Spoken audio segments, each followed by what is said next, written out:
欢迎来到壁画太多助眠故事。今晚我们要聊一本所有人都听说过，但几乎没人真正读完过的古书《孙子兵法》。哎，对，就是那本动不动就被老板拿来画重点、朋友圈分享截图的战略秘籍。但你有没有想过，这本震撼3000年的兵书，它的作者也许压根就不是孙武。很久没点过赞了吧？不过总有几位老朋友每次都会点赞加留言，感谢你的支持和陪伴。壁画太多，一定记在心里。来吧，朋友们，操作起来！留言区写下你所在城市加此刻时间，让壁画太多知道你也在这个时刻和大家一起听故事。现在，请把灯调暗，一起进入今晚的故事。《孙子兵法》是中国历史上最神秘的一本书之一，它既像一本战地作战手册，也像一本哲学教科书，字字珠玑，句句似禅。几千年来，无数皇帝、将军、商场大佬、政坛奇才都奉它为圭臬。但问题来了，谁写的？谁有资格写？谁能写得出这么通透又实用的兵法？表面上看，作者叫孙武，可是这个名字的可信度差不多跟神龙大侠在历史上是否真的出现过一样微妙。我们能找到的孙武资料最早出现在《史记》，司马迁用了差不多不到1页的篇幅介绍了他，而且一上来就说孙武者，齐人也，连句开场白都没给，就这么草率的给了个国籍。再看下去，他出场的方式也有点太像编剧安排的。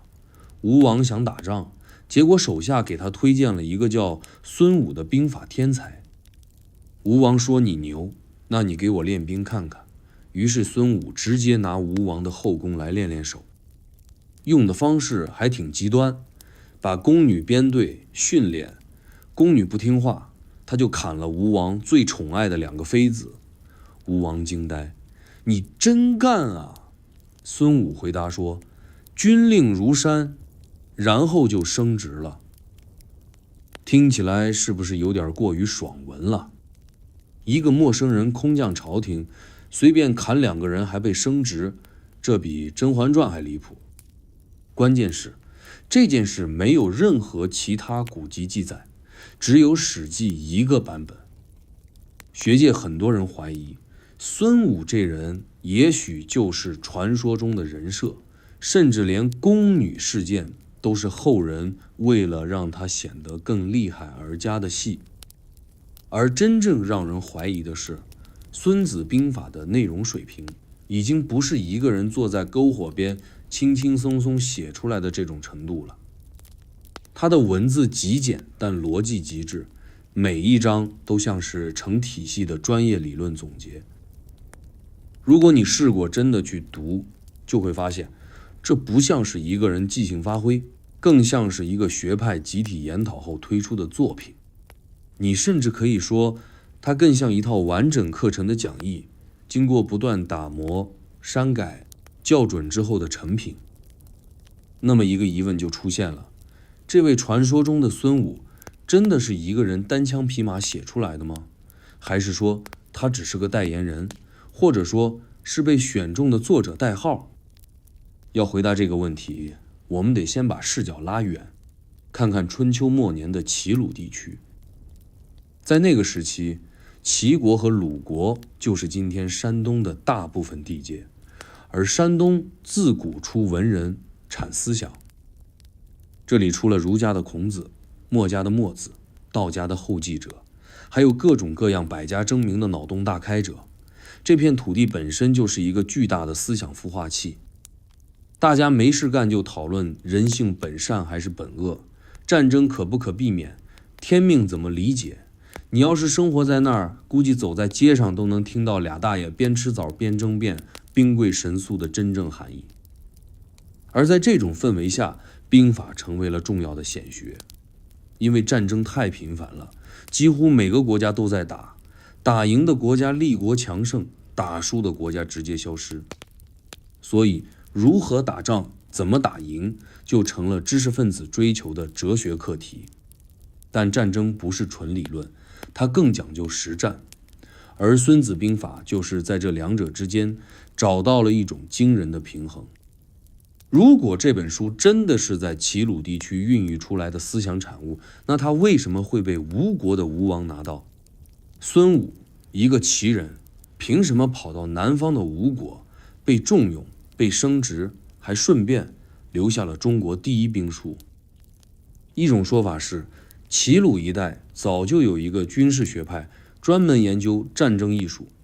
这些兵家学者有时候会四处游说，寻找愿意采纳自己思想的君主。孙武可能就是这群人中一个很会表达的，他懂得用震撼场面，比如训宫女这种极限表演，来打动决策者。更激进的说法是，孙武根本不是一个具体的人，而是这个学派的对外名片，它可能代表着整个流派，或者干脆就是个象征性的名字。就像现代公司发文章喜欢署名某某品牌出品，你不可能真的去找品牌本人出来讲话。孙子兵法的署名也许是这个意思，它是齐鲁军学派为了推广自己思想所包装出的孙子品牌。这样一来，吴王聘请孙武，实际上是在吸纳一个智囊团，而孙子兵法的成书也不是一个人关起门写出来的孤品，而是集体智慧的结晶。这一切听起来是不是有点眼熟？对，像不像现代 IP 打造？先树个人设，再出本书，然后用故事讲好产品，再由当权者站台背书，最后靠实战成名出圈。孙子兵法也许就是历史上最早的品牌运营案例，而孙武很可能是人类历史上第一个人设写手的名字。当然了，所有这些猜测都没有实锤证据，我们能做的就是挖掘史料背后可能藏着的逻辑。毕竟3000年前的文字本身就有限，再加上战火频繁，典籍焚毁，很多真相可能早就消失在历史的烟尘中。但越是这样，越说明这本兵书的神奇。它不仅在文字上活了下来，而且在观念上穿越千年，依然被今天的人拿来解读战争、管理、谈判，甚至恋爱。你说它到底是谁写的，其实反而不那么重要了。更重要的是，它为什么能成立？它是从什么样的思想土壤中冒出来的？它是不是一个集体智慧的浓缩表达？这些问题才是我们接下来要继续聊下去的。兵法不是凭空长出来的，孙子兵法到底是在什么样的土壤中被种出来的？这事儿得从春秋战国那个分裂到不能再分裂的时代说起。天下一共70-80个国家，大国打小国，小国联合中等国去搞大国，一天不打仗都难受。地盘、资源、面子，统统都得靠打出来。别说什么和平发展，那时候连和平这俩字都显得奢侈。于是，怎么打、怎么赢、怎么少死人，还占大便宜，成了全国上下最热的知识焦点。兵法的真正市场是在战火连天中被倒逼出来的。我们总觉得兵法就是讲谋略、讲攻防，其实兵法更像一本国家生存指南。它不是纸上谈兵，而是真正意义上的纸上救命。而在这片需求极其旺盛的土地上，最先动手的就是齐国和鲁国。没错，又是这两个山东的老邻居。齐国当时很强，地盘大，经济好，人才也多，尤其是齐国的稷下学宫，可以理解成春秋版的清北联合研究院，里面全是怪才，哲学家、政治家、法学家、兵法家，各种嘴上能打的都往那儿跑。稷下学宫不仅包吃包住，还不要求你写论文，只要你有思想，能输出，能吵架，你就有舞台。这种开放的平台，让兵法这种原本边缘化的学问有了成体系发展的机会。鲁国虽然弱一点，但人家有文化底蕴，孔子就出自鲁国。而兵家最初很多思想也和儒家纠缠不清，比如儒家讲礼，兵家说令；儒家讲仁义，兵家讲制胜。表面不同，但本质上都在回答同一个问题：如何让一群人听话、配合、打赢。这种思想上的相互碰撞，也让鲁国成为一个兵法理论实验场。所以，《孙子兵法》如果真不是孙武一个人写的，那这本书到底是怎么来的？一种比较靠谱的说法是，它其实是多个兵家思想的集合体。这就像你去图书馆读兵法选集，看了一大圈之后，把其中最实用、最精彩的片段剪贴拼成了一本小册子，然后署名孙子，统一口径，便于传播。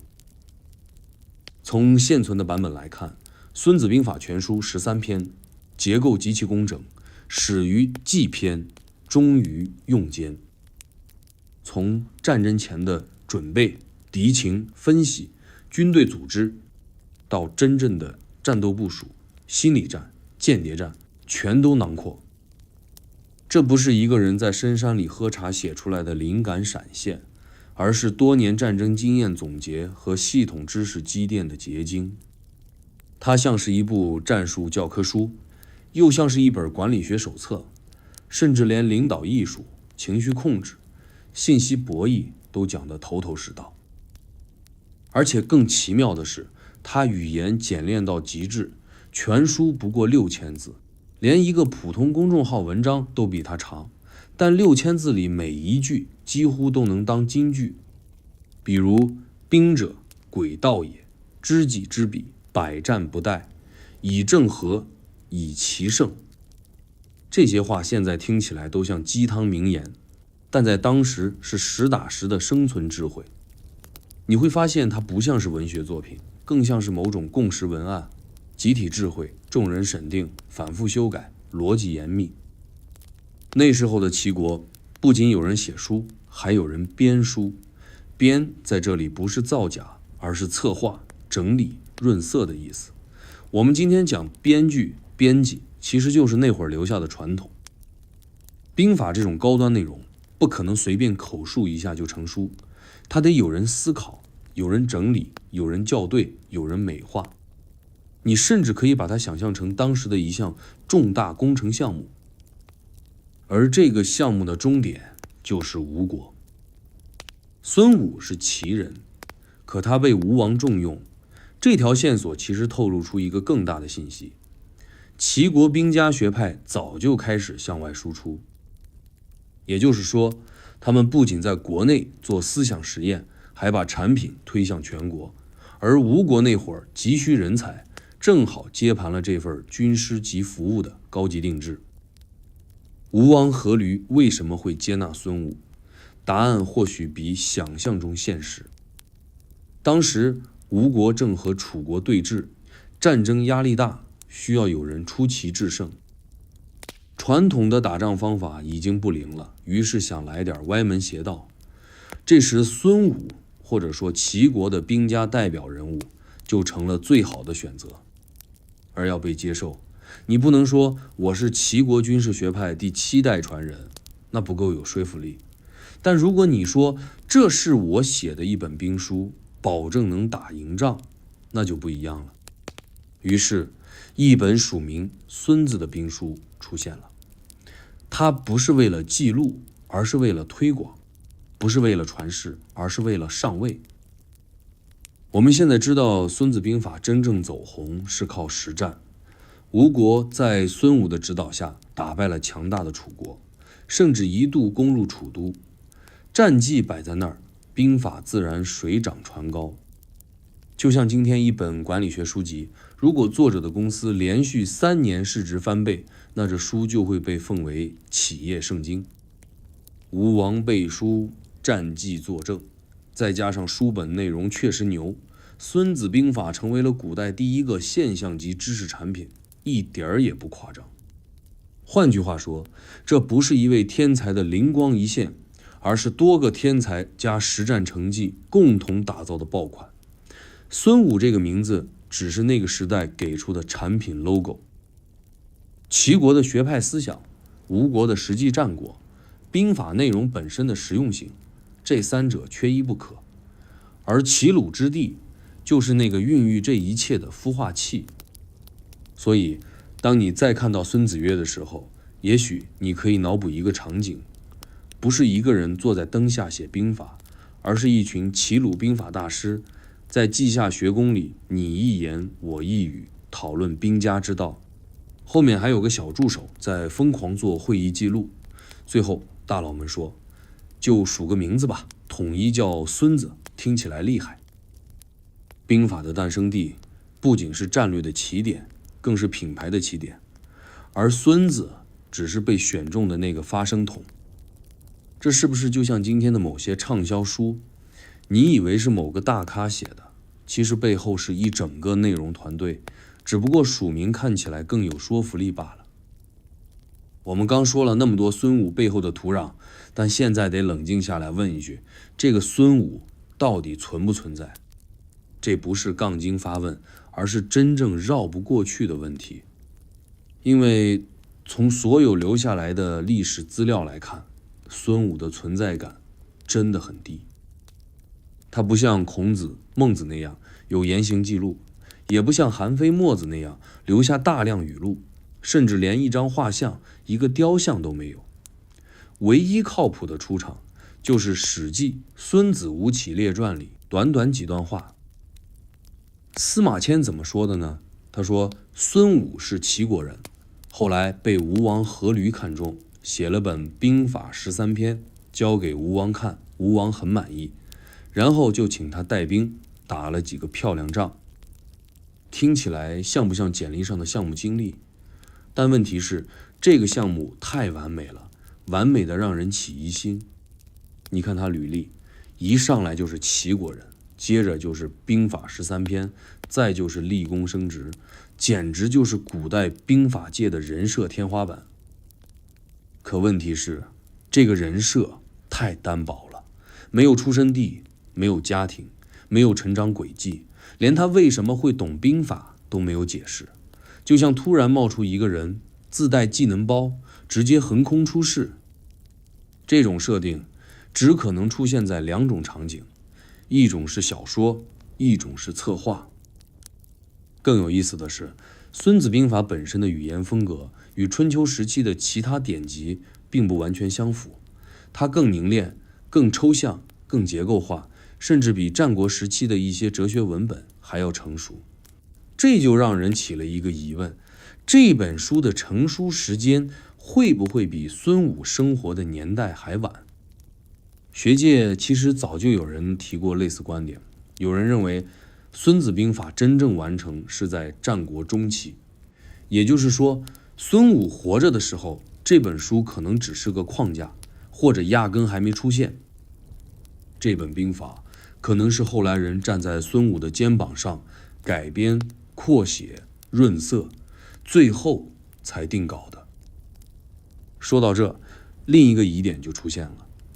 既然孙武的生平这么模糊，那他留下的兵书为什么会这么完整、系统、精炼？这就像你去看一个没有学历背景、没有学术积累的厨师，突然甩出一本中华8大菜系终极秘籍，还每道菜都写得头头是道，逻辑严密，技术流畅。你是不是也得问一句，他哪儿来的这些东西？当然，也有人为孙武辩护，他们说那时候很多人就是功成名就再出书，不像今天先写论文争职称。在古代，一个人如果实战成功，是可以不留传记的，他的战绩就说明了一切。而孙武的战绩是吴国打赢楚国，兵书就是他留下的唯一名片。问题是，孙子兵法并没有多少实战部分，它不像孙膑兵法，里面写了具体的战例、调兵布阵、作战方案。孙子兵法更像是原则、规律、方法论，比如避实击虚，攻其无备这类内容，适合用来教学传承，不太像是一线指挥员随手写的备忘录。它的结构太完美，风格太干练，很难想象是一个武将单独完成的。还有一点耐人寻味，吴国在孙武之后并没有出现太多兵法传人，你说他是开山祖师也好，那起码应该有弟子后人吧，可惜没有。孙武像是一道划过夜空的流星，出现很亮，然后就消失了，什么痕迹也没留下。有种说法是，孙武其实是一个被虚构的必要。什么意思？就是兵法这类知识，如果没有一个可信的人名来背书，是没人相信他的权威的。你想想，一个不署名的兵书拿给吴王看，吴王会信吗？肯定得说这是孙武写的。而这个孙武也许是个真实人物，也许只是兵家圈子编出来的名片，就像后来的列子、关影子那样有名无实，但用起来顺手。我们不妨换个角度想，如果孙武真是代笔工具，那他是谁的工具？是谁在背后操盘这个兵书项目？这就不得不提齐国当时的学术风气。齐国重用士人，尤其偏爱有思想、有战略眼光的怪人，而齐国的稷下学宫就是一个人才加速器，无数兵家、法家、纵横家在这里激烈交锋。很多学者猜测，《孙子兵法》可能是稷下学派兵家一派的代表作品，由集体研讨、总结、反复打磨而来。孙武这个名字也许是早期兵家中的某位人物，他可能有部分核心思想，但最终定稿并署名为他，是后人出于传播和权威考虑做出的选择。你可以把它理解为兵家代言人计划。孙武是品牌代言人，背后是一个兵法智囊团，而孙子兵法就是这群人写给天下君王看的产品说明书。这么说并不是抹黑孙武，相反是给这个名字更多可能性。与其把它当成一个神人，不如把它当成一个象征。它代表的是一种思维方式，一种更高维度的战争理解能力，是中国古代智力巅峰的某种结晶。所以今天再去读《孙子兵法》，你不必执着于孙武到底是谁，这个问题的答案可能早就被时间埋掉。更值得我们关注的是这个孙武现象本身。为什么一个人能凭一本书在3000年后依然保持权威？为什么这本书能让无数将军、企业家、学者着迷？为什么这套系统的战争哲学在不同场合都能通用？这些问题不光能帮我们理解历史，也能理解当下。因为孙武也许不是一个人，而是一次文化上的集体行动，而我们正身处其中。孙武的身影逐渐模糊时，另一位孙氏兵法家却慢慢走入人们视线。他叫孙膑，这个名字你可能不太陌生，但多半是因为孙膑兵法或田忌赛马那场神级博弈。然而很多人不知道，孙膑不仅有故事，他还有争议。他和孙武到底是什么关系？更大胆的提问来了，孙子兵法其实是孙膑写的。先不急，我们慢慢来。根据史书记载，孙膑也是齐国人，他和庞涓同门学艺，都拜在鬼谷子门下。这个鬼谷子就不用多说了，传说中神龙见首不见尾的超级导师，什么苏秦、张仪、孙膑、庞涓，全是他教出来的。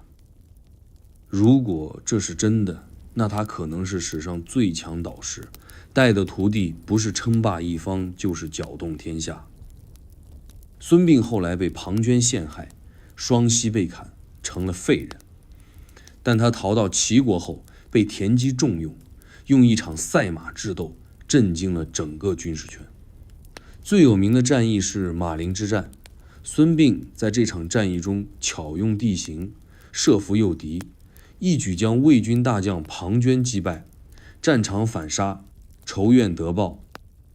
按照史书说法，庞涓死前怒吼了一句，这一句虽然惨烈，但也把孙膑一生的聪明和毒辣写到骨子里。但有趣的是，真正的孙膑兵法并不是在战国时流行起来的，而是到了汉代之后才偶尔被提及，之后直接失传。直到20世纪以前，人们几乎只能看孙子兵法，压根儿不知道还有孙膑兵法这种东西存在。直到1972年，山东临沂银雀山汉墓出土了一堆简牍，考古人员一边擦泥一边激动，发现了2部兵书，一部叫《孙子兵法》，另一部赫然署名《孙膑兵法》。更诡异的是，2本兵书写在同一批竹简上，埋在同一个墓里，这是巧合，还是有人刻意为之？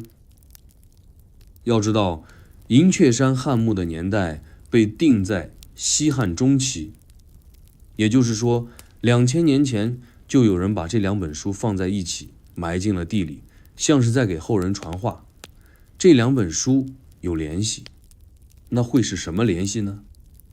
最直观的猜测是，孙武和孙膑是同一家族的后人。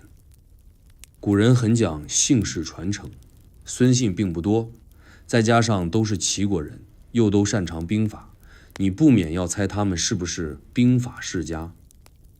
确实，史书里也有一句说法，叫膑孙武之后，但之后2个字太模糊，既可以理解成后代，也可以理解成后人后学，甚至可能只是精神继承者。所以孙子兵法和孙膑兵法究竟是父子篇还是兄弟篇？从内容来看，两者风格截然不同。孙子兵法极简理性，像是把战争抽象成逻辑模型，更多的是该做什么怎么想。而孙膑兵法偏实战记录，详细写战例、兵种编制、行军布阵，更像是一本作战说明书。一个像战术哲学书，一个像战争操作手册。这就很像什么？很像现代公司里，一个是 CEO 定战略讲愿景，另一个是 COO 管执行定流程。虽然方向不同，但互为补充，像是同一个知识体系里的2块拼图。也有一派学者更激进地认为，孙子兵法原本就是孙膑写的，后来因为政治原因署了孙武之名。毕竟孙膑晚于孙武，资料多，影响力强，战绩也硬，按理说更应该是兵家代表。但恰恰因为孙膑是齐国人，而孙子兵法是在吴国流传开来的，所以出于当时的地缘政治正确，要把书包装成吴国军师孙武的著作，好让吴国君主信服，也好让兵法流通不受限制。这种说法听起来有点阴谋论，但细细一想，在那个年代，谁都在讲名正言顺。兵书如果出自敌国，可能会被直接丢进火堆。如果说孙膑的兵法思想要推广，套上孙武这个壳子，就是一种变通，也是一种保护。更何况，孙子兵法的成书过程本来就充满疑点，语言比孙武所在的春秋时期更成熟，结构更像战国中期的产物，甚至有些观点与孙膑兵法不谋而合。比如知己知彼，百战不殆的理念，2书都反复强调，这像不像一种交叉引用或继承发展？还有一种可能更值得思考，2本书根本就不是分开写的。孙子兵法是理论部分，孙膑兵法是实战演练，本就是同一学派在不同阶段输出的上下册，只是后来为了便于记忆、流通、教学，才人为拆分，分别署名。而真正的作者团队也许并不介意名字写谁，因为他们更看重思想的流传。你看现在的科技论文，不也常常是集体署名？有时候头条作者甚至不是主导研究的那位，只是代表团队而已。孙子兵法也许早就开始了这种集体创作的模式。所以孙子兵法是不是孙膑写的，没有实锤。但从逻辑链条来看，孙膑很有可能是这套思想体系的延续者，甚至是再创者。他不是模仿孙武，而是站在他或者整个兵家前辈的肩膀上进行了实战升级。如果说孙武代表的是兵法的原始设计，那孙膑就是那个真正把他带入战场的测试工程师。这也解释了一个现象，为什么孙武神秘消失，而孙膑虽然也被陷害断腿，却依然流传甚广。因为后者确实把兵法用活了，他打过仗，赢过仗，留下了真实案例。他不是坐在屋里写兵书，而是在战场上把兵书一条条打出来。而兵法如果不能实战，终究只能是纸上谈兵。孙膑和庞涓的故事基本属于战国版的天才宿敌。这俩人本是同门师兄弟，同拜鬼谷子门下，学的都是最高阶的兵法与权谋，但后来却走上了完全相反的道路。一个成了齐国的智囊，一个投奔了魏国当军师。命运从一开始就埋下了冲突的伏笔，而这场冲突最终在战场上演变成了真实的你死我活。很多人对这段恩怨的记忆都停留在田忌赛马那场巧妙安排。孙膑用上中下马策略成功逆转比赛，赢得齐威王青睐。但真正改变战国格局的并不是一场比赛，而是一场战役——马陵之战。这场战争极其关键，因为它不仅是孙膑和庞涓个人命运的对决，更是两大军事理念的正面对撞。一个靠诡道制胜，一个靠强兵压人；一个主张用智，一个崇尚硬刚。而马陵之战是孙膑兵法第一次也是最彻底的一次实战展示。马陵之战发生在公元前342年，魏国为了补偿在桂林之战时损失，进攻弱小韩国，使其向齐国求救，是齐军在马陵（今河南范县西南）歼灭魏军的著名伏击战。齐国出兵相救，孙膑随军而行，但他没有立刻迎战，而是做了一件很孙子的事儿，那就是诈败。他故意让齐军连续几天减少扎营的灶数，从10万口灶减到5万，再到3万，制造出军心涣散、士兵逃跑的假象。庞涓一看齐军撑不住了，这是天赐良机，于是带兵穷追不舍。但他没想到齐军不是撤退，是在设局。孙膑选定马陵道这个狭窄山道，安排士兵夜伏两侧，命人在树上刻下庞涓死于此树下。庞涓夜入山道，天黑路险，还没来得及反应就中了埋伏，军队被团团围住，自己也在混乱中被箭矢射伤。史书记载，庞涓在树下仰天大骂，拔剑自刎。这是战国时期最精妙的一场伏击战，兵不血刃的大胜。齐军以少胜多，逆转战局，而庞涓这个多年对手终于被彻底写进失败者名录。而从此之后，孙膑的名字和他那套战术理论也被真正当作可以拿来用的兵法传开了。那我们要问了，一个人能在战场上打出这样一场几乎教科书级别的埋伏战，靠的真只是临场机智吗？从诈败迷敌到选址设伏，再到心理战打击敌军士气，整个战役节奏一气呵成，每个步骤都像是经过反复推演。这更像是一套系统的军事思维在起作用，也就是我们现在说的兵法。换句话说，孙膑并不只是一个聪明人，他是一个把理论吃透并能活用到极致的兵法实践者。他不是在纸上写道理，而是在敌人心态、战场地形、士兵调度、信息操作中，每一步都用到了兵法的精髓。而这些内容正好就是孙子兵法里主张的兵者诡道也，知彼知己，百战不殆。视之以弱，实则强之，攻其无备，出其不意。这一切都太像孙膑的风格了，你甚至很难分清到底是他在运用孙子兵法，还是他本身就是这套兵法的演示版本。如果说孙武是个概念，那孙膑就是这个概念的可执行模型。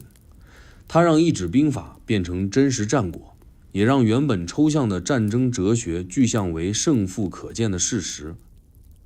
而更让人玩味的是，庞涓并非笨蛋，他同样是鬼谷子的弟子，有战略头脑，能在魏国做到主将，绝非等闲。他的失败不是因为战术差，而是因为兵法不够灵活。它代表的是传统权谋型，资源优先，兵力碾压；而孙膑代表的是非对称作战型，用信息、心理、地形、节奏去制造优势。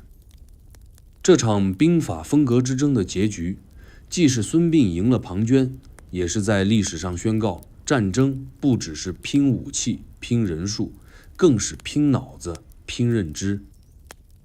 再看他们之间的关系，就更耐人寻味了。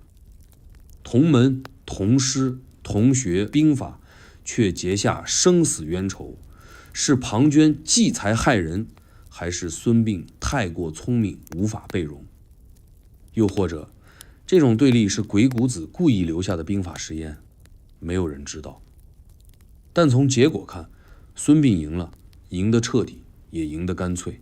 他用整场战争证明了一个兵家的核心观点：真正的胜利不是消灭敌人，而是让敌人自己走进你设计的失败里。而他设计的不只是一个战场，更是一个通往兵法传世之路的剧本。这就引出了一个大胆的猜想：如果孙膑拥有如此深厚的实战能力，那孙子兵法里那些没有具体出处却极为高级的抽象逻辑，会不会就是他在战争之后的总结？他是不是在用孙武这个名字替代自己发声？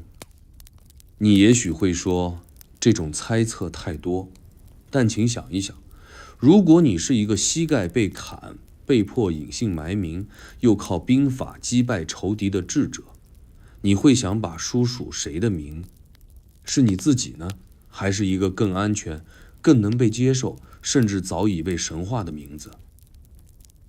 兵法讲的不是谁写，而是谁赢。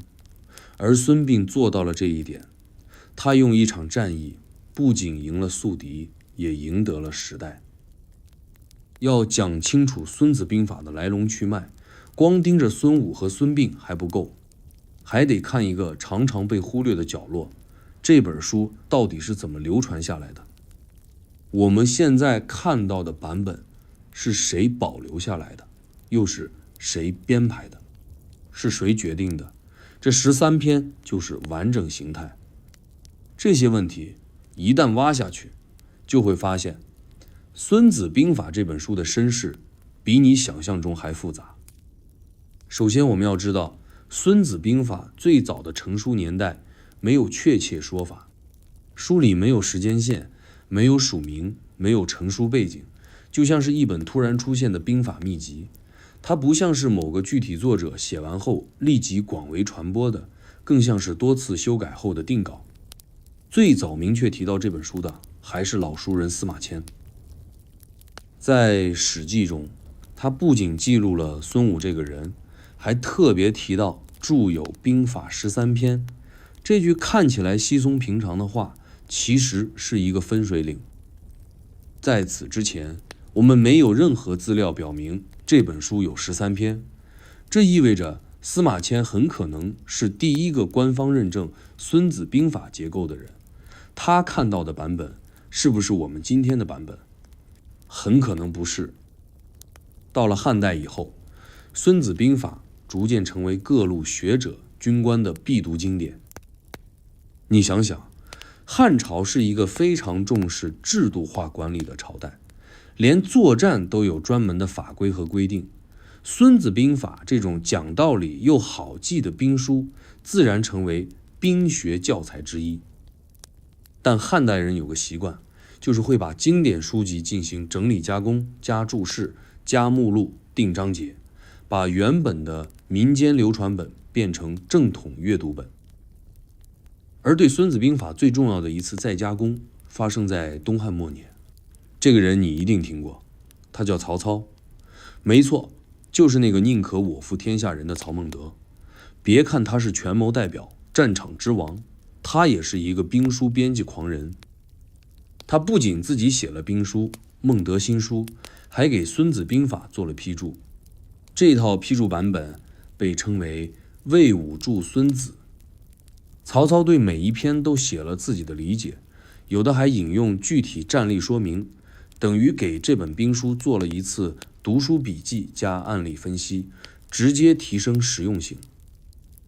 如果说《孙子兵法》是一部兵学原典，那魏武注孙子就是高能注解版。从那以后，这本书的权威性直接飙升，变成带官方认证的兵书。这种官修加持的方式一直延续到唐宋元明清，甚至影响到今天你在网上买到的《孙子兵法》版本。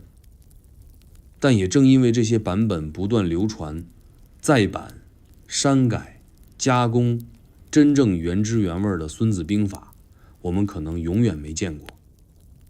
就像一碗老汤，锅底熬了2000年，到底是谁最先下的第一勺料，已经没人知道了。这也是为什么银雀山汉墓的发现如此重要。1972年，当考古学家在山东发现那批竹简时，他们震惊了，这竟然是目前最早的《孙子兵法》版本之一，而且跟现在通行的版本对比，有不少字句不同，篇章顺序也略有差异。更离奇的是，这些竹简上紧挨着的就是另一部兵书《孙膑兵法》。这就像在一个古代图书馆的仓库里，发现了2本摆在一起的出版书，你瞬间会产生疑问：它们原本就是一起的吗？有没有可能这2本其实是一整套兵法，而后人只是因为不同朝代、不同喜好，把它们拆成了孙子系和孙膑系，像是现代音乐分流派一样。这也解释了一个问题：为什么《孙子兵法》里很多概念，比如坚、虚实、奇正，在《孙膑兵法》中也出现过，而且不仅仅是词汇类似，连背后的思路都非常一致。这不是抄袭，更可能是同源。再说的极端一点，《孙子兵法》说不定不是某一个人或某一个时间段的作品，而是兵家思想的总汇版。就像维基百科不是某个人写的，而是所有人一起贡献内容、编辑完善的过程产物。你想象一下，齐鲁兵家搞了几十年战争研究，把最有效的逻辑、最成功的战术、最关键的哲学浓缩成一本文字，方便携带，也方便传授。这时候需要一个名字，于是孙子就成了标签，就像百科全书的代称。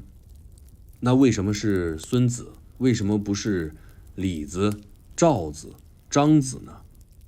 一个更可能的解释是，历史上确实有一个叫孙武的人，他是早期兵家代表，提出了某些关键理论，被后人尊为兵圣，于是这套思想最终就用他的名字统一包装。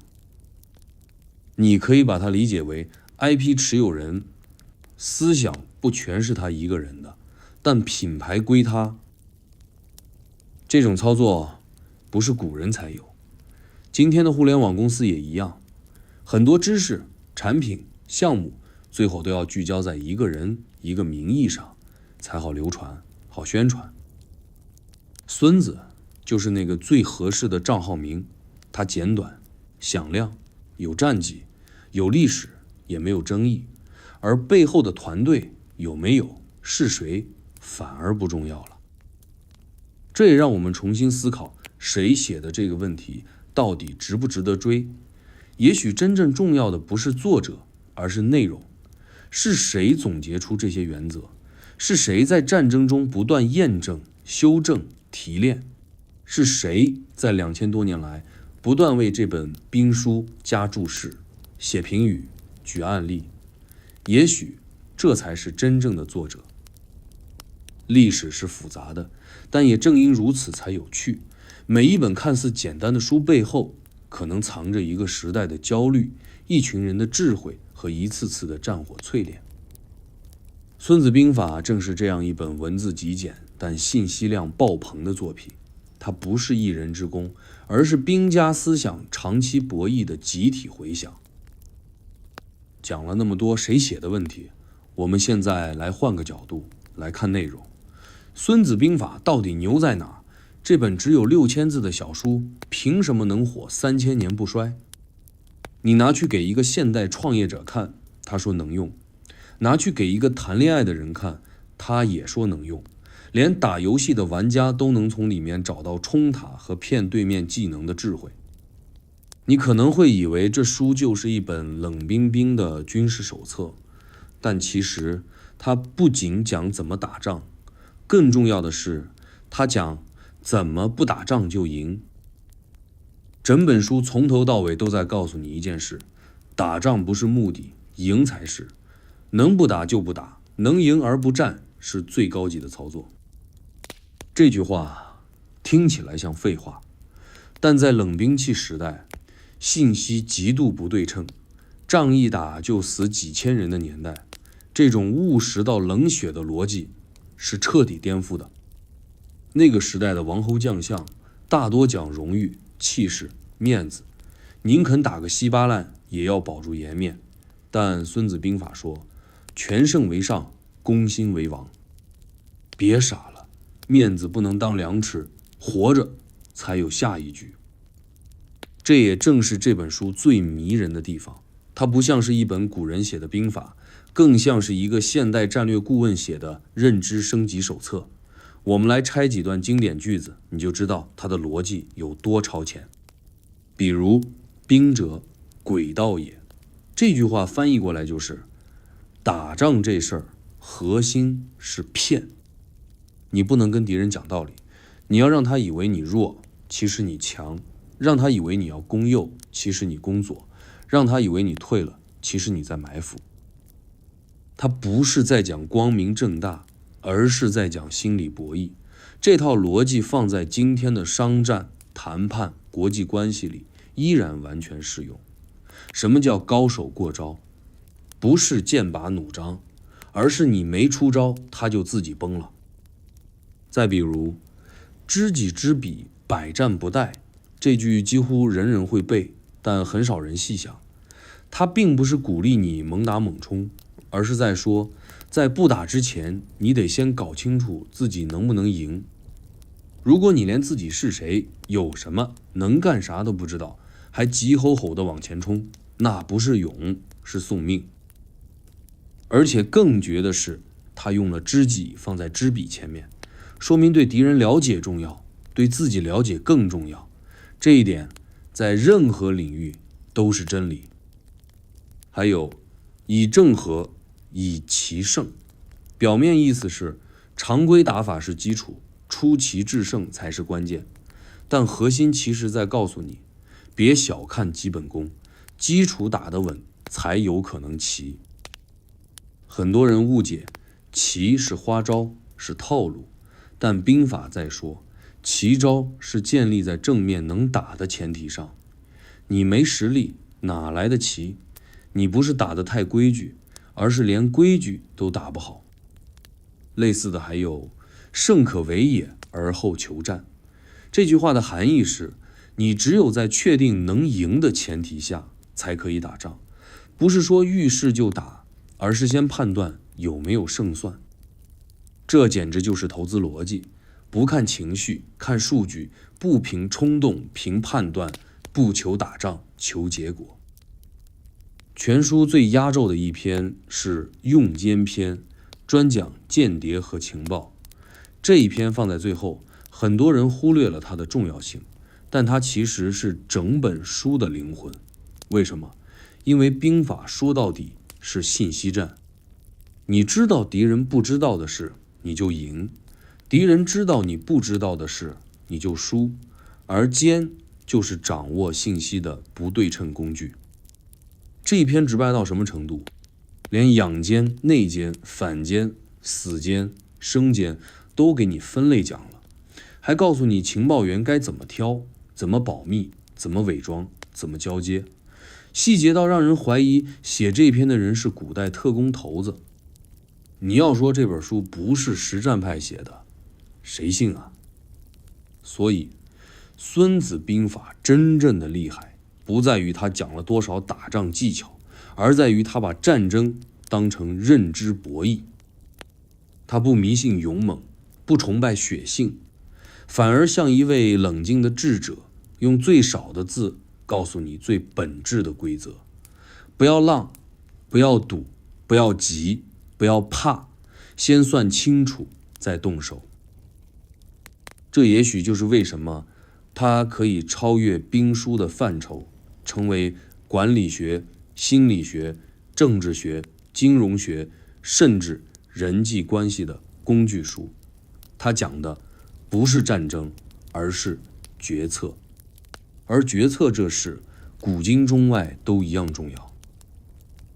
再回到一个细节，你会发现整本《孙子兵法》几乎没有情绪词，它不咒敌，不颂己，不慷慨激昂，也不悲壮惨烈，每一句话都冷静到近乎无情。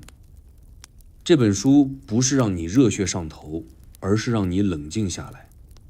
这就像一个深夜，你坐在灯下翻开它，它不会鼓励你加油吧，使劲儿，冲啊，而是反复提醒你别冲，先看地图，查天气，算概率，找破绽，再决定要不要动。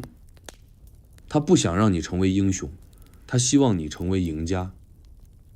所以你会发现，无论是孙武、孙膑，还是后来的曹操、诸葛亮、曾国藩，甚至毛泽东，他们在读这本书时都不约而同地说了一句话：这书不是教打仗，是教人活着。活着不只是生理上的存活，更是精神上的立足。如何不被局势裹挟？如何在风雨中保持判断？如何在选择里找出最优解？这些才是这本书真正的兵法。1972年银雀山汉墓出土的那批竹简，不光炸出《孙子兵法》和《孙膑兵法》，这对失联双子星还让一个长期被忽略的问题彻底浮出水面。这两本兵书为什么要一起埋？是墓主生前的收藏，还是古代学派有意打包？或者说，这就是他们原本的形态，一直以来被我们拆成两本，务当独立。考古学家研究这些简牍的时候，发现了不少细节问题，比如《孙子兵法》的篇章顺序和今天流传的13篇略有不同，有些简牍里还夹杂着类似批注的标记，像是作者或后人留下的修改建议。更关键的是，竹简排列方式显示，两本兵书并没有被分隔开，而是像一部书的上下卷连续抄写。这就像你翻到一本文言文教材，发现《出师表》和《隆中对》印在同一章里，中间没有标题，没有分隔线，就像是一个人写完前一篇，顺手继续了下一篇。如果放到今天，可能你直接以为是诸葛亮一个人写完的战略合集。更重要的是，两本兵书的语言风格极其接近，很多关键词在两个文本中高频出现，比如轨道、虚实、奇正、兼道、形势等等。这种高频共词说明作者之间极有可能属于同一个学派，甚至同一个写作圈子。我们不能小看写作圈子这个词，在战国时期，稷下学宫就是个典型的内容共创平台。百家争鸣不是互相内讧，而是你发你的理论，我扩我那一派，相互借鉴，相互引战，有的把对方写进文章里，有的干脆拆解别人的理论后加自己名字重新命名，搞得跟现代自媒体圈子差不多。在这个语境下，孙子兵法和孙膑兵法被写成并书是完全合理的，甚至他们原本就是一个体系的不同。孙子讲的是原则哲学、框架方法，孙膑讲的是实战执行、具体应用。你可以理解为一套课程，孙子是理论课，孙膑是实践课，只有两者一起学，才算真正学兵法。这也解释了一个谜团，为什么孙子兵法里不怎么提具体战例，而孙膑兵法里几乎都是例子。因为他们本来就不是两个作者独立发挥的作品，而是一套有组织、分工明确、内容互补的兵法集成包。就像你去参加一个线上付费课，讲兵法的主讲老师主攻思维模型，案例讲解由助教带你复盘实战，所以逐渐出土的方式本身就是一个信号，两书同源，共流，彼此映照。那么问题来了，如果他们本来是一体两面，是谁在哪个时间点，为什么要把他们拆成孙子与孙膑两个品牌的？这个问题的答案也许藏在政治考量里。从目前资料看，孙子兵法从一开始就是传播优等生，它语言简洁，篇章清晰，适合背诵，利于传播。而且最重要的一点，它不涉及齐国、赵国、魏国这些地缘敏感词，整本书几乎脱离具体历史背景，呈现出一种抽象的普遍真理感。你不管是哪个国家的人，读起来都不会觉得哎呦，这是你们齐国人才懂的东西，反而会觉得这是大智慧。而孙膑兵法就不一样了，它太真实，太具体，甚至会让人觉得这套打法只能齐国用，于是局限性变强。你可以理解为后人为了让兵法更具政治中立性和学术普适性，刻意将孙子兵法推上主桌，把孙膑兵法留在小房间，等你真的想研究时再悄悄拿出来看。更何况孙子兵法从汉代起就被纳入官方推荐，是军事教育和士人科考的标准教材之一，而孙膑兵法一直到汉末之后才被零星提及，直到1972年才真正回归舞台。这中间1000多年等于一个兵法流派被沉默处理，而另一个被官方认证。但问题是，这种人为拆分长期以来影响了我们对兵法的理解。我们总以为孙子兵法是高冷哲学流，而实战是另一个世界的东西。其实不是，这本书原本就不是一人一时一地之作，它是集体智慧，是战争一线与战略中台之间反复拉扯出来的成果。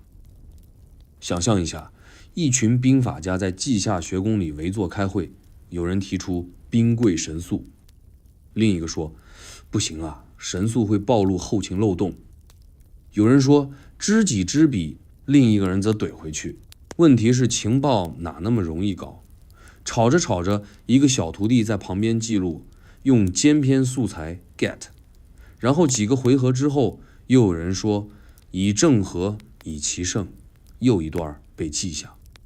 最后这些零碎的观点汇总起来，一部分成了孙子兵法的主干，另一部分加了案例和作战细节，成了孙膑兵法。这不是文学创作，而是认知工程。所以当我们再回头看银雀山的竹简，它不是某个学者生前的私人藏书，而更像是一段兵法家族的内部文档快照。它告诉我们，兵法不是凭空诞生，它是在一次次辩论、战斗、失败、胜利中被抄写、修正、整理、验证，然后打包输出的。而《孙子兵法》和《孙膑兵法》是这个系统的双翼，两本兵书摆在一起，语言风格接近，理论互通，内容互补，仿佛天生一对，但偏偏历史把它们剪开了。孙子兵法成了主角，被捧上神坛，孙膑兵法则成了遗落角落的备胎。那么这两部兵书到底谁先谁后？这场持续2000多年的顺序之争，其实是一场关于知识溯源的追问。先说主流看法，大多数古代学者都认为孙子兵法在前，孙膑兵法在后。原因很简单，《史记》写得清清楚楚，孙武是春秋时期人物，孙膑是战国中期人，孙膑是孙武之后。之后这两个字常常被直接解读为后代或后学，于是顺序就这么被定了。但问题来了，《史记》写于西汉，那时候距孙武、孙膑已经过去几百年。司马迁写这部分内容，信息来源有限，更多靠口述、传闻、旧本摘录，很难确保完全精准。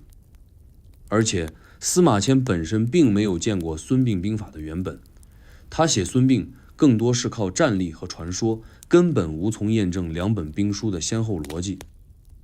再说内容风格，你若认真对比，会发现孙膑兵法在一些术语使用、作战分类、地形分析上的表达，比孙子兵法更成熟、更细化。比如对兵种的划分，对骑阵变化的描述，对车站布阵的具体策略，都有明显的后加工痕迹。这种风格让不少现代学者提出了反向猜测，孙膑兵法可能在前，而孙子兵法则是在其基础上提炼、抽象、裁剪而成的浓缩版。这个说法听起来有些颠覆，但逻辑上说得通。就像你先写了一本详细的项目手册，后来为了方便推广，对内容进行浓缩整理，最后成了一本便于携带、流通、引用的小册子。从实操到理论，从案例到总结，这条路径在任何领域都常见。还有一种观点更有意思，认为两本兵书原本就不是线性发展，而是并行产物。这种说法来自竹简的出土研究。研究者发现，这些竹简没有明显前后标签，两书的抄写也没有先后顺序意识，而是自然接续书写。如果是后来人为组合的，那为何不区分开来，加标题，另起行？反而像是两篇讲义被照着讲课顺序写在一起。还有一点更诡异，孙子兵法13篇，全书几乎没有引用战例，完全是抽象论述。而孙膑兵法则不时穿插具体战史，有些篇章甚至像战报。这在学术体系里其实是理论在后，案例在前的经典模式。一个道理往往是先有人用经验总结出套路，后来再由理论者整理成框架。这在军事、管理、医学甚至哲学里都一样。那为啥孙子兵法反而流传更广，地位更高？那就是两个字：可用。孙子兵法精炼、抽象、超脱具体政治语境，适合任何时代、任何文化阅读学习。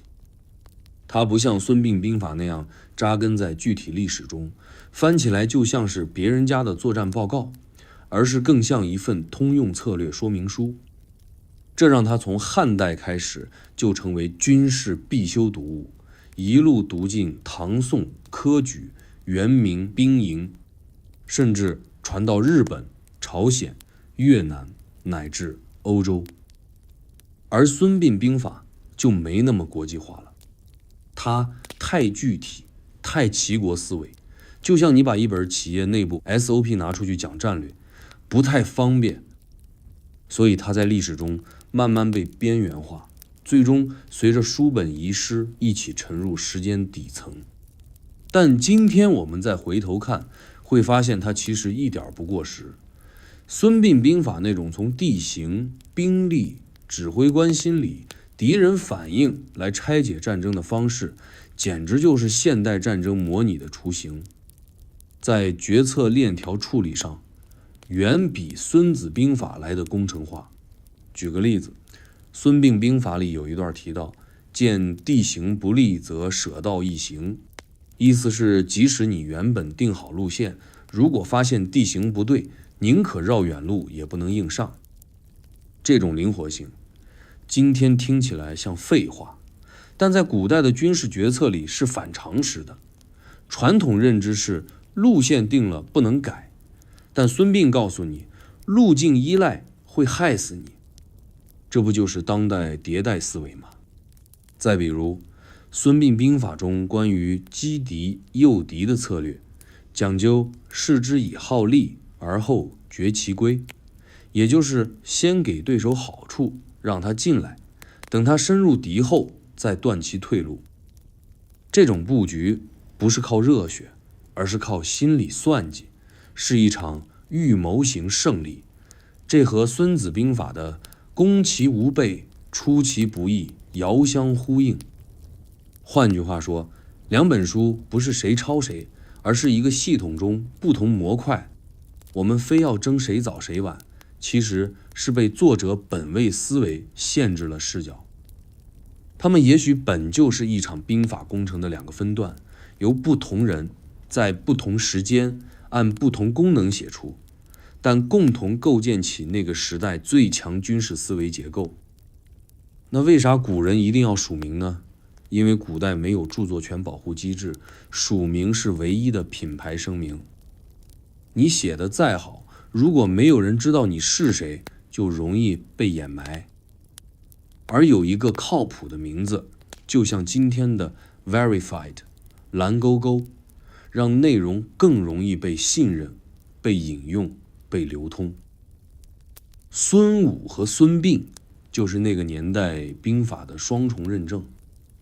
不管谁先谁后，反正你看到这两个名字，就知道这本书不是扯的，是靠谱的，是有实战经验背书的，是值得抄回去照着练的。至于我们今天要不要继续争谁是原创，也许答案可以是，他们都不是，他们只是那个伟大兵家体系中的两个关键节点。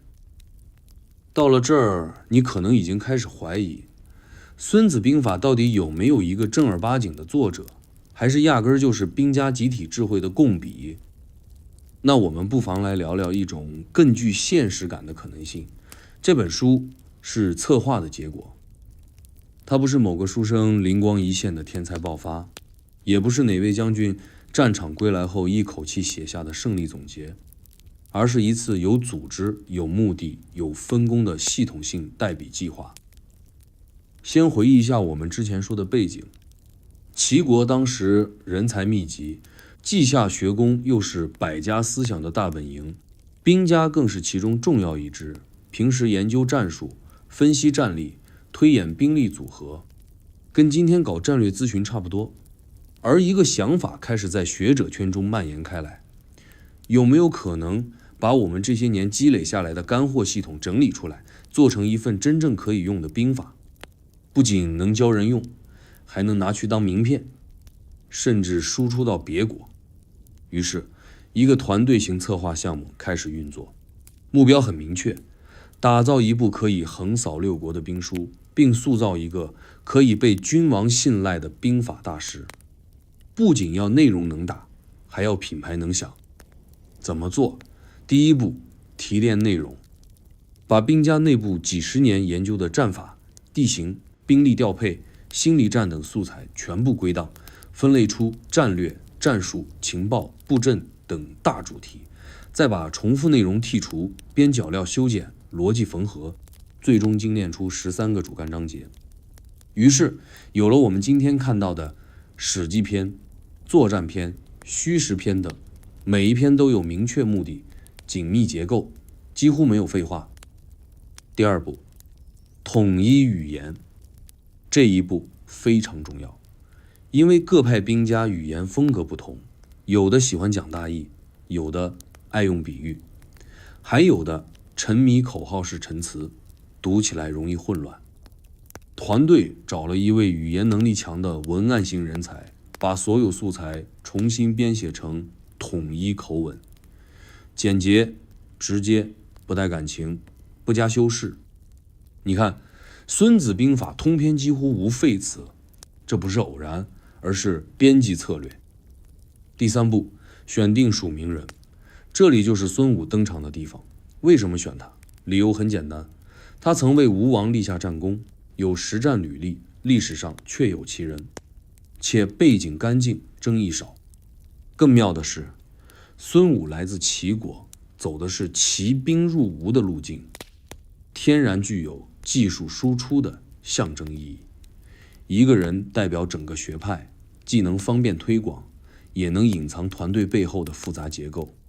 孙武是这场代笔计划的人设。第4步，安排传播路线。先是通过吴国宫廷系统推广，吴王阖闾背书，殉宫女事件造势，接着吴国对楚国的胜利提供战果支撑。孙子兵法就这样被实践加理论双向推动，迅速在战国各国之间流传开来。等到了汉朝，曹操一边读一边注，一边用一边教，直接把这本兵书送进了国家图书馆级别的殿堂。而这一整套操作放在今天，就是最典型的知识产品孵化流程：内容打磨、品牌包装、内容矩阵、实战背书、明星代言、用户口碑，最终实现跨时代爆款。当然，说到这儿，你可能会问，那这团队是谁？谁在背后策划的？答案也许是稷下学派某个兵家小团体，具体名字已经被时间磨平，但留下的是系统性兵法思维。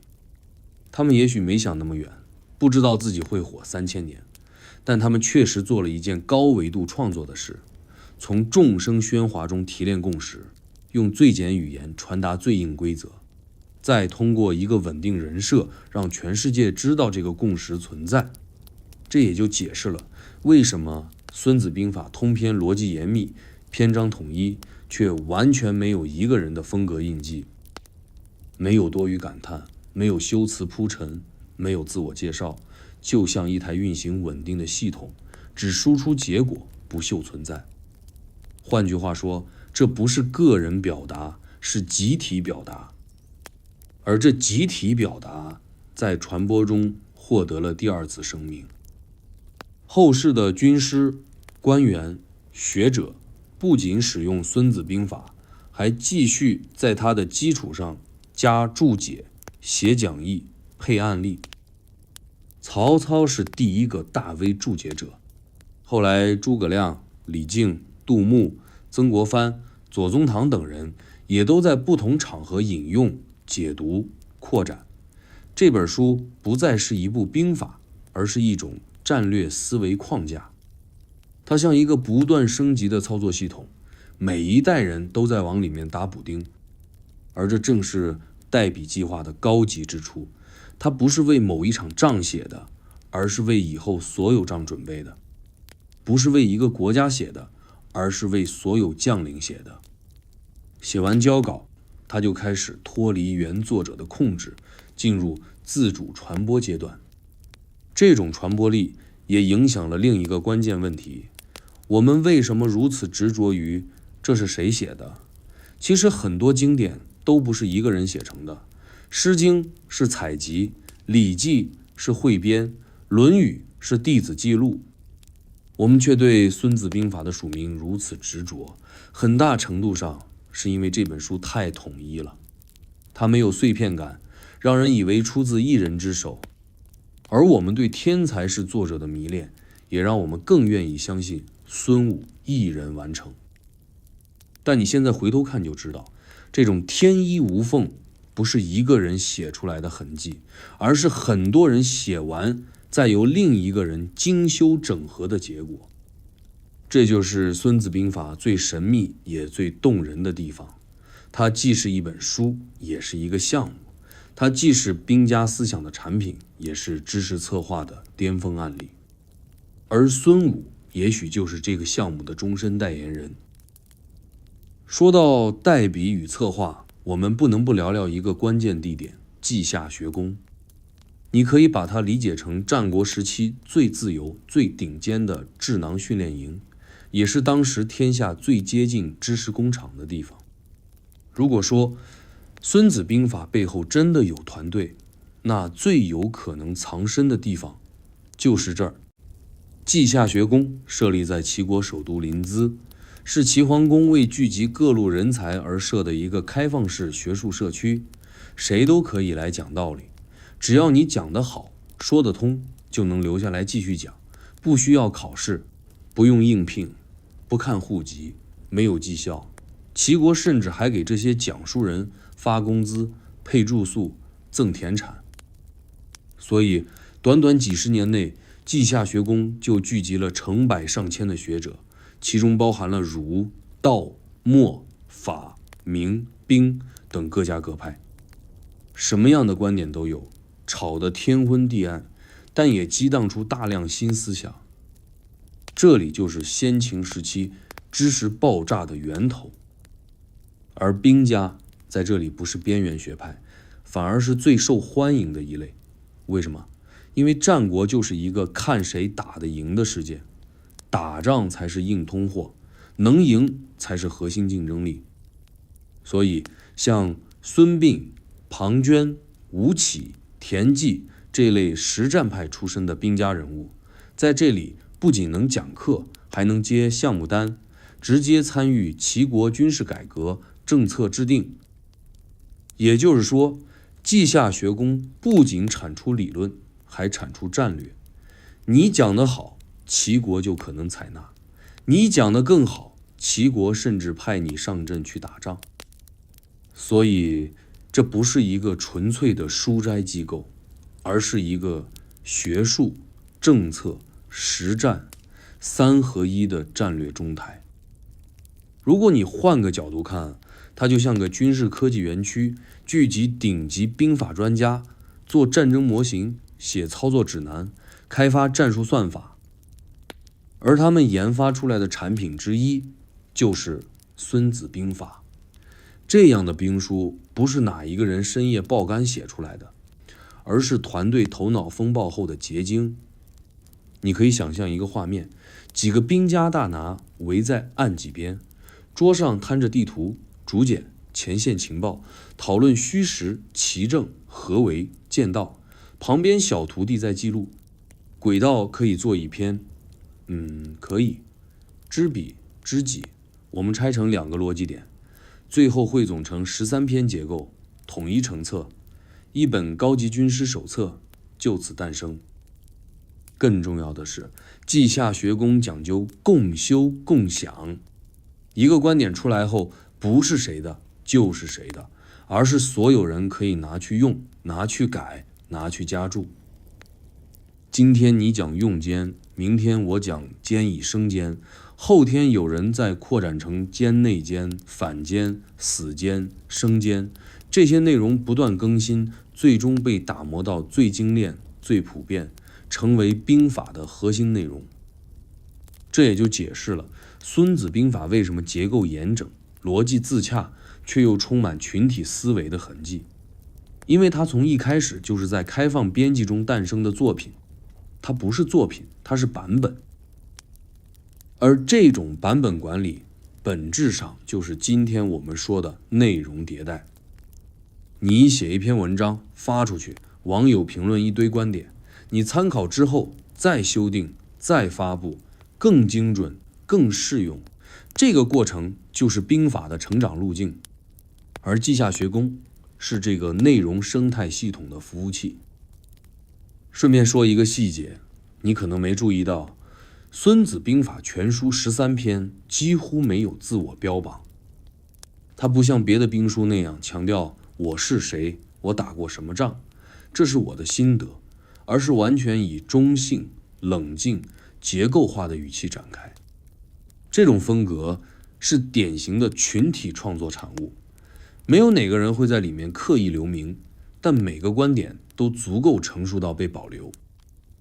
我们今天看这本书，之所以觉得它像一篇模板范文，就是因为它本来就不是个性表达，而是共识表达。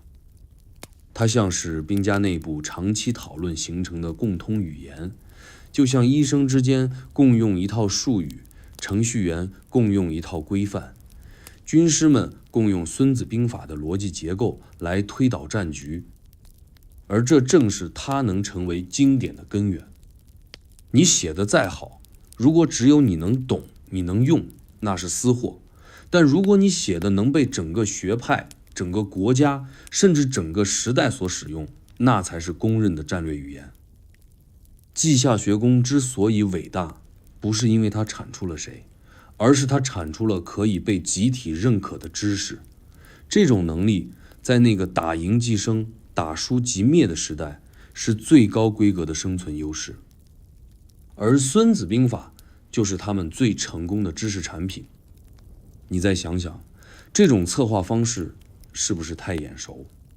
统一风格、拆分模块、重构逻辑、输出人设、打包推广，是不是就是今天内容产业的标准流程？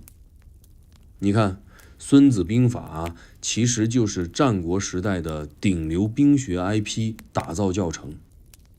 而它之所以能成为流传3000年的超级爆款，靠的从来不是天才的灵光一现，而是背后那个默默无名、持续共创、反复修正、对外输出的内容团队。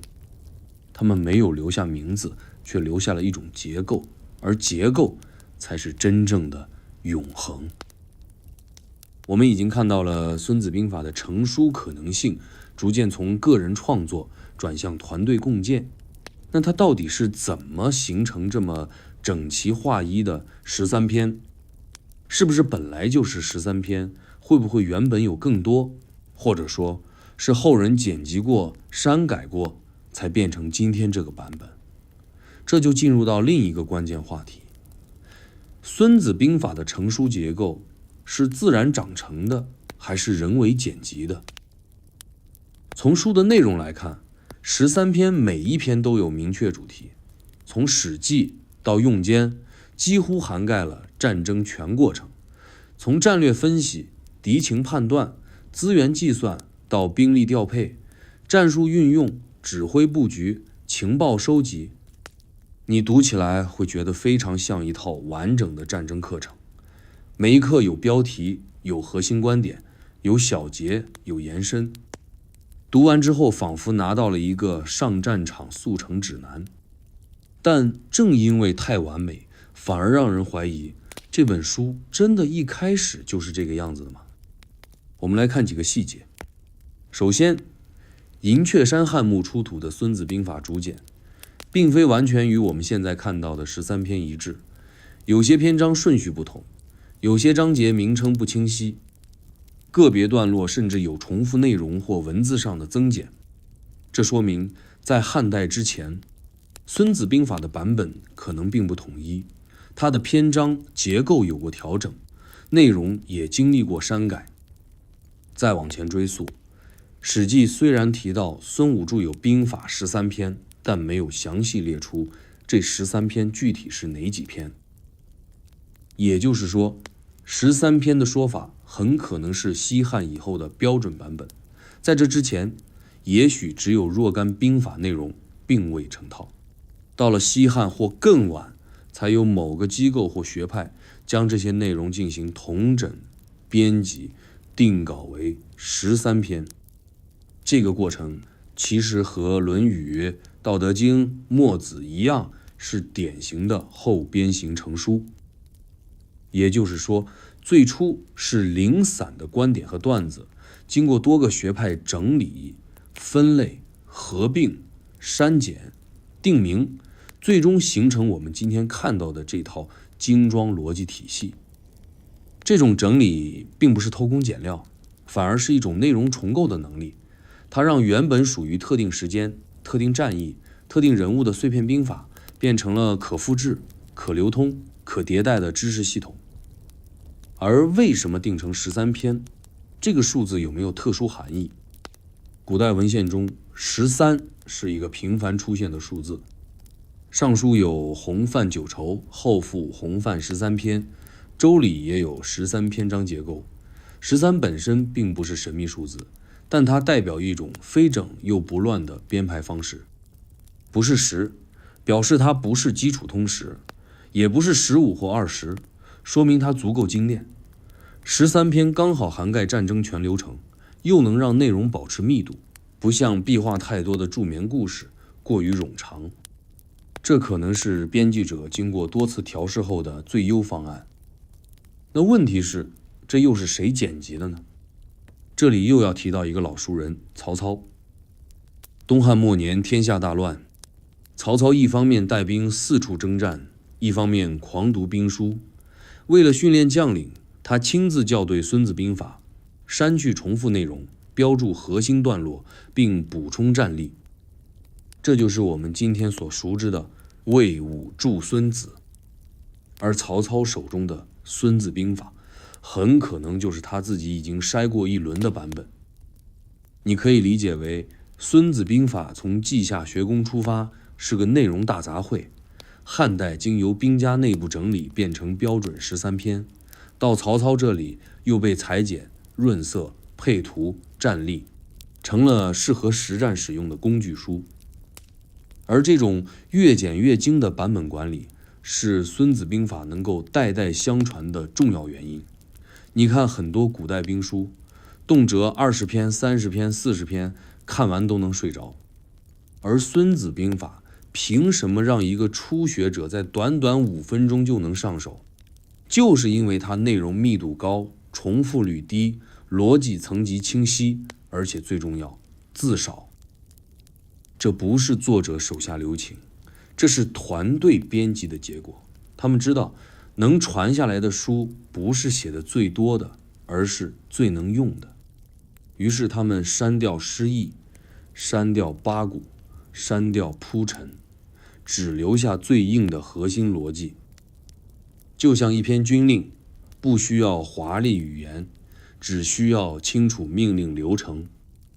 所以我们现在读到的《孙子兵法》13篇，其实是一个剪辑版精华。它不是哪个天才一气呵成的原创，而是一个兵法团队经过多年讨论、整理、打磨、筛选、注释、重新排序之后形成的黄金结构。也正因为如此，它才拥有跨时代适应力。因为一个人的经验再牛，也只属于一个人，而众人的共识则可以成为一套可迁移的框架。而今天我们说《孙子兵法》的实用性，并不是说它教你如何点将布阵，而是说它提供了一个可以被各种场景移植的决策模型，在信息不对称时如何推理，在资源有限时如何调配，在节奏混乱时如何控制，在看不清局面时如何博弈。这些都是通过13篇剪辑逻辑传达出来的。如果你今天再翻开这本书，不妨带着阅读编辑作品的眼光去看，每一篇都是一组知识的归档，每一句都是一句经过删减的提炼，每一个结构背后都可能藏着一群人的争论与判断。你读的不是一本书，而是一场历时100年的兵法共修计划的成果。一本书从实战中来，又被系统化剪辑，再加上历史加持，最后还能变成一个几乎所有时代、所有领域都在引用的经典 IP。 这事儿很玄妙。孙子兵法不仅是兵书，更成了一个品牌。那它究竟是怎么一步步从齐鲁讲坛走到战国沙场，穿过汉唐宋明，最终进了教科书，进了商学院，进了企业高管培训营，甚至进了恋爱 PUA 语录？要理解这个过程，得先明白一个基本问题：孙子兵法并不是人人都读，但几乎人人都说。这就像你可能没完整读过《道德经》，但你一定听过道可道，非常道。你可能没读过《孙子兵法》，但知己知彼，百战不殆，兵者，诡道也。这种句子早就烂熟于心。这种传播模式不是靠书本，而是靠标签。孙子兵法在很早的时候就开始去原文化、符号化传播。从汉朝起，就有各种兵法摘要、孙子要略、孙子语录流行版本。学者们将全书拆解成一个个战术名句，像今天的鸡汤文一样，做成册子，到处流传。久而久之，这些兵法标签就成了共识，被重复、被引用、被套用，最后成了人们对孙子兵法的全部印象。最厉害的是，它的这些标签非常适应各种场景。你是老板，用攻心为上；你是员工，用以正和，以奇胜；你打游戏，可以用避实击虚。那么谈恋爱呢？有人竟然引用示之以利，诱之以欲。甚至还有人在搞销售培训时喊出兵贵神速，先下手为强。当然，这些场景应用很多已经脱离了原文本意，甚至曲解，但不重要，因为《孙子兵法》早就不只是一本兵书，它成了智慧象征。就像你引用了一句莎士比亚、康德、乔布斯，不是为了讨论他们原话，而是为了让自己显得思考过，很有战略感。而真正让《孙子兵法》变成全球知名的品牌，是在近现代。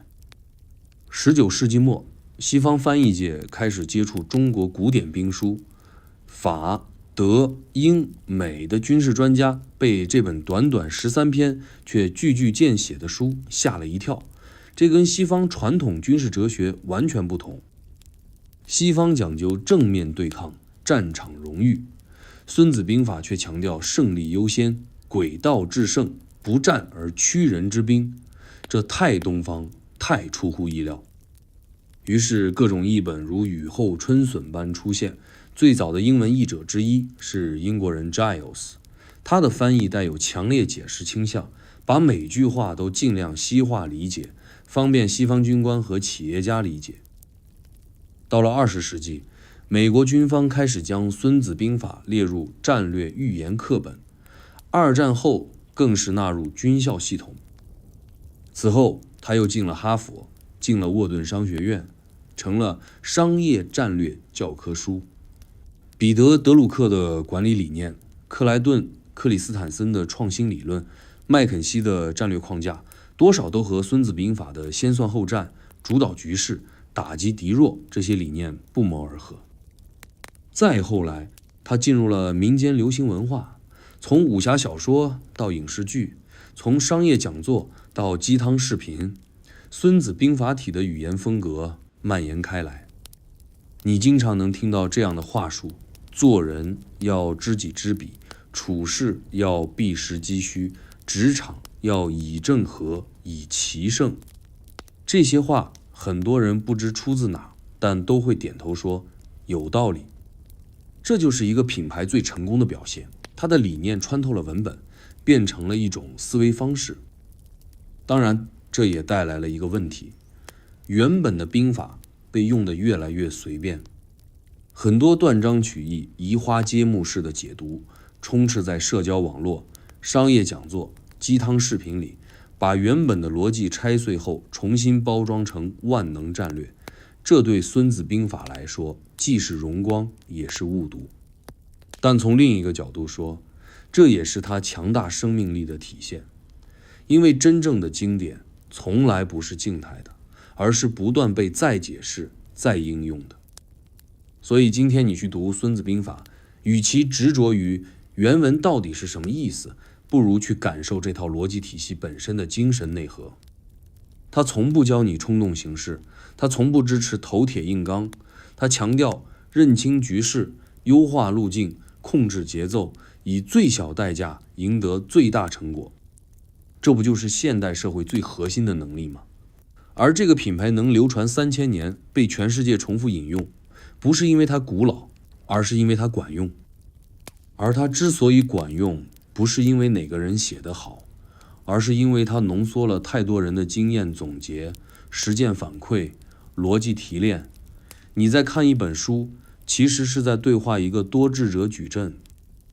孙子兵法不是一本兵书，是一个被持续运营了3000年的超级思维产品。而孙武就像他的 logo， 简单、好记、有历史，不跳戏。既然孙子兵法早已不止于一本打仗的书，那后人到底是怎么读它的，怎么用它的，又有没有人质疑它、挑战它、试图推翻它？这本书经历了2000多年，它在不同朝代眼里是兵法盛典，还是玄乎其玄的老古板？是智慧之源，还是空话套话？我们从汉代开始说起。汉武帝以后，儒学被捧为正统，但兵学却没有被废。相反，孙子兵法被纳入兵家正典，成为朝廷选拔军事人才、训练军官的重要参考书。汉代将领李广、卫青、霍去病，虽然没人留下他们读过孙子兵法的记录，但从他们的作战方式来看，奇正结合、出其不意、以少胜多的风格与书中主张高度契合。到了三国时代，孙子兵法的地位彻底封神。曹操不仅亲自批注，还在军中强制推广，而他的对手孙权、刘备、诸葛亮也都对这本兵书有浓厚兴趣。诸葛亮在《出师表》里引用攻心为上，张辽守合肥时用示弱诱敌，这些战术无不透着孙子味儿。但三国之后，南北朝进入混战期，孙子兵法的使用也越来越实战化。北魏、东晋等政权常年以游牧民族或边疆军队作战，对孙子兵法中因敌变化、地形为先的理念极为重视，尤其是因利而动、无攻无守皆不可预设的灵活战略，极适合流动作战。到了唐朝，李靖就是兵法实战派代表，他在与突厥、吐蕃交战时，大量引用孙子兵法中的战略原则，甚至亲自写下《李卫公问对》，再度对孙子兵法进行整合解释。而唐玄宗时期更是明确规定，孙子兵法为军校必修书目，编入科举制度中，士人想走军事仕途，必须读，必须会。宋朝的军事文化则进入另一个极端，纸上兵圣。赵匡胤之后，重文轻武，武将地位低下，朝廷迷信文官调兵，于是孙子兵法变成了一种战略话术，会用的人多，但真打起来少。各种文官写出的兵书评论开始把孙子兵法往哲学、玄学方向拔高，把兵法当理学来读，什么天道为兵，气数为局，搞得像是风水堪舆，不再像战术指导书。这一时期，孙子兵法的权威被表面尊崇，实则脱离实战，进入纸上兵谈的状态。但也正因如此，他开始走进文人圈，成了谈兵必饮的知识标配。你若在议事时顺口来一句知彼知己，旁人马上对你刮目相看。这种会背等于会打的误区，也是在这个阶段被定型。到了明代，那情况就变了。朱元璋起兵草莽，深知兵法不能空谈，明初对孙子兵法重新进行解读、重注，并把它纳入军政一体化教学，军将必须通兵书，文武并修。戚继光就是孙子兵法的忠实实践者，他曾写下《练兵实记》，反复引用孙子理念，并结合自己的经验加以修订。他特别强调用兵不死，读兵书需因地制宜，这几乎就是在为孙子兵法证明，不是照抄，而是用其精神解决实际问题。清代对兵书的态度更加学院派，康熙、乾隆都对孙子兵法有研究，宫廷内设武英殿书局，对兵法进行系统校勘。但也正是在这个阶段，孙子兵法被过度著书，每句都被解释成10几种含义，变得像易经一样复杂。很多人读了半天，不是准备打仗，而是用来写论文。到了近代，质疑声开始出现，特别是鸦片战争之后，中国战败连连，有学者开始反思，我们兵书那么多，怎么连洋枪队都打不过？于是出现了对孙子兵法的第一次大规模批判。有主张全面西化的学者甚至讽刺，孙子是纸老虎，只会耍嘴皮。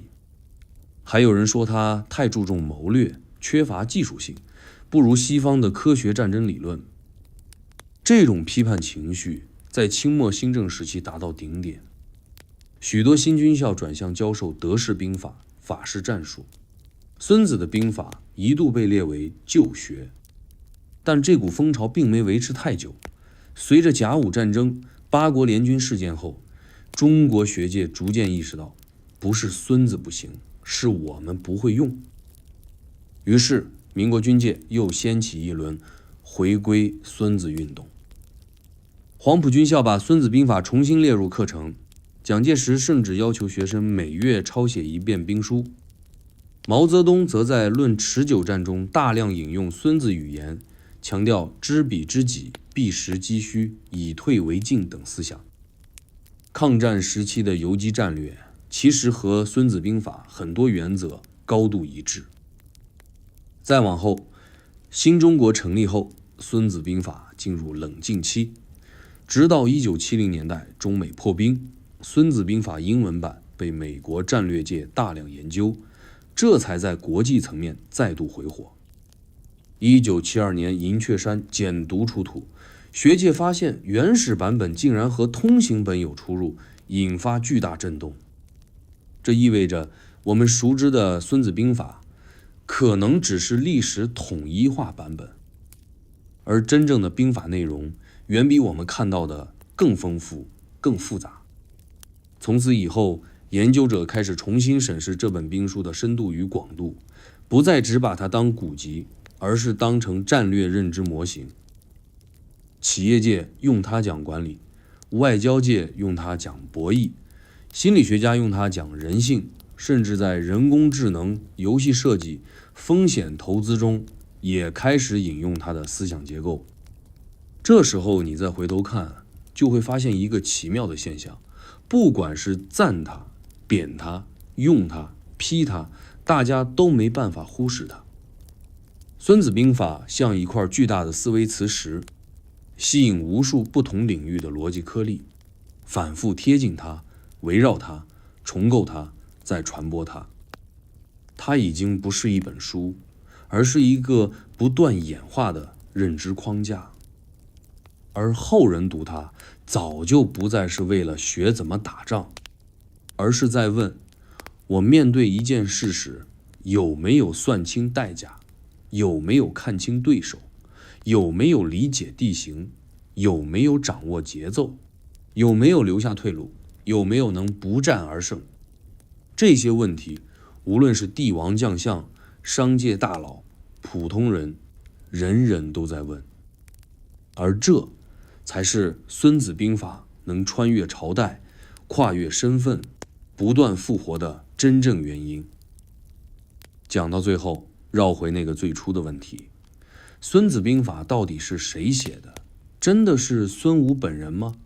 有没有可能是孙膑？是不是某个兵家学派？是不是稷下学宫的集体创作？会不会是后人加工包装的产物？这些问题我们一路聊来，版本越来越多，解释越来越细，可你会发现每一个答案都只回答了一部分，而真正困住我们的问题从来不是谁写的，而是为什么它能被写出来。想想看，在那个刀剑不离身、战火遍地走的年代，谁会有闲心坐下来写一个不讲情绪、不诉忠义、不夸英勇的冷静兵书？这不是讲理想，这是在跟死神谈条件。也正因如此，孙子兵法才会冷峻、理性、精准，因为他从一开始就不是写给观众的，而是写给活下来的人的。这本书里没有英雄主义，没有家国煽情，没有流芳百世的状语，它讲的只是一个又一个计算，敌我对比，地形利用，时机判断，资源分配，心理博弈。他不想成为鼓舞人心的战歌，他只想成为一个能帮你赢的说明书。所以他到底是谁写的，其实没那么重要，因为这本书不是个人天赋的产物，而是无数战场尸骨堆砌出的经验教训，是数百年兵家智慧的压缩文件，是齐鲁土地上的战略哲学，是战国时代的生存逻辑。它不像《诗经》《离骚》那样表达感情，也不像《论语》《庄子》那样讲修身养性，它就是一块战略界的老石头，冷冰冰的躺在那儿，被一次次战争踩过、翻过、修补过、复制过，然后依然坚硬地活到了今天。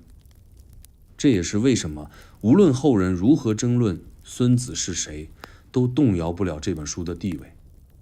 它的价值不靠作者名气，不靠故事好听，不靠历史传奇，而是靠他提出的问题穿越了时间。比如，当敌人虚张声势时，你该信几分？当团队士气低落时，是鼓舞还是重整？当资源有限，敌强我弱，是等还是赌？